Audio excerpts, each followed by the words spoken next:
Hi guys! Ngayon gagawa tayo ng DIY na panghilod sa katawan. Gamit ang sako ng bara!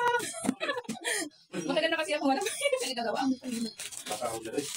Ayan siya. Ikaw naman lang siyang rectangle. Ha?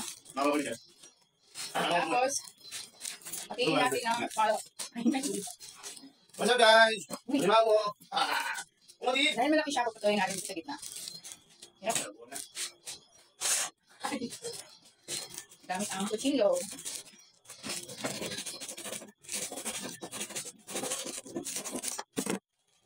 Yan. Tapos, ayan. Medyo may katigasan siya kasi yung sticker. Sakto. Gawin na natin. Ayan siya. Ngayon, tatalian natin.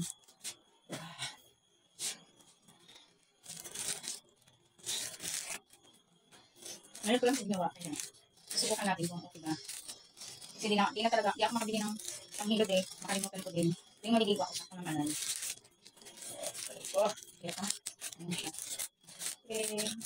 Instant DIY pangkukos ang katawan. May sticker pa kasi yung ano. Kaya po dito siya. Ito na tanggal lahat. Ayan, may panghilod na ako. Tapos nalagyan na lang natin siya ng panghawakan.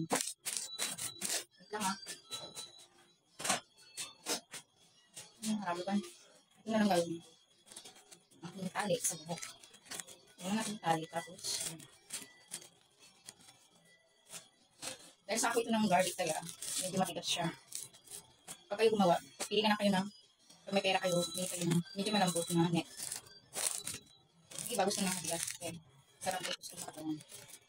So ngayon, kung muna gagamitin ko, hindi pa ako. Bye-bye. Thanks for watching.